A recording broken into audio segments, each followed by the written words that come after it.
वंदे मातरम देशभक्तीचं प्रतीक असलेलं हे राष्ट्रीय गीत सध्या पुन्हा एकदा राजकारणाच्या केंद्रस्थानी आलंय. महाराष्ट्रात उपमुख्यमंत्री एकनाथ शिंदेंच्या कार्यक्रमात चुकीची वंदे मातरमची आवृत्ती वाजवली गेली. तिकडे 15 ऑगस्टला काँग्रेसच्या दिल्लीतील कार्यक्रमात वंदे मातरमवरून वाद झाला. या वादावर केंद्रीय गृहमंत्री अमित शहांनी काँग्रेसला थेट घेरलं आणि आता शिवसेना ठाकरे गटाचे खासदार संजय राऊतही वंदे मातरमच्या मुद्द्यावरून सत्ताधाऱ्यांना सवाल करतायत. म्हणजेच वंदे मातरम आता फक्त राष्ट्रीय गीताचा मुद्दा राहिलाय का, की 2026च्या राजकारणात वंदे मातरम हा नवा राजकीय आखाडा बनलाय? सुरुवात करूया महाराष्ट्रापासून.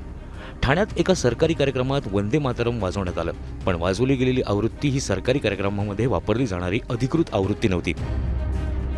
लता मंगेशकर यांनी गायलेली आवृत्ती कार्यक्रमात वाजवण्यात आली आणि हा प्रकार उपमुख्यमंत्री एकनाथ शिंदेंच्या लक्षात आल्यानंतर त्यांनी नाराजीही व्यक्त केली.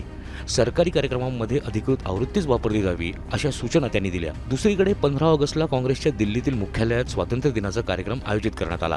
कार्यक्रमात वंदे मातरमचं गायन झालं, मात्र गायन सुरू असताना सोनिया गांधी यांच्या काही हालचाली आणि कार्यक्रमातील घडामोडींवरून भाजपनं काँग्रेसला घेरलं. भाजपकडून आरोप करण्यात आला की काँग्रेसच्या कार्यक्रमात वंदे मातरमचा अपमान झाला. सोनिया गांधी काही संकेत करताना दिसत असल्याचं भाजपकडून सांगण्यात आलं. भाजपनं याचा अर्थ वंदे मातरमचं गायन थांबवण्याचा प्रयत्न असा घेतला, तर काँग्रेसने हा आरोप फेटाळला. काँग्रेसकडून स्पष्टीकरण देण्यात आलं की सोनिया गांधी या मल्लिकार्जुन खरगे यांच्यासाठी खुर्चीची व्यवस्था करण्याबाबत बोलत होत्या.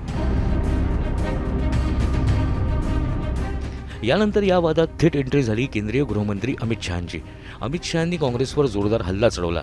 वंदे मातरमच्या कथित अवमानावरून काँग्रेसने देशाची माफी मागावी अशी मागणी त्यांनी केली. आता या सगळ्या राजकीय रणधुमाळीत शिवसेना ठाकरे गटाचे खासदार संजय राऊतही या मुद्द्यावर आक्रमक झालेत. त्यांनी एक्सवर पोस्ट करत अमित शहांना प्रश्न विचारला की हेच ते वंदे मातरम आहे का, ज्याला सन्मान देण्यासाठी तुम्ही हा कायदा केला? इथे राष्ट्रगीताचा थेट अपमान होतोय. एकही मंत्री वंदे मातरम म्हणू शकत नाही. राष्ट्रगीत चुकीच्या पद्धतीने वाजवण्यात आलंय. या मंत्र्यांविरोधात FIR दाखल करा. फक्त राष्ट्रभक्तीवर प्रवचन देऊ नका. वंदे मातरम.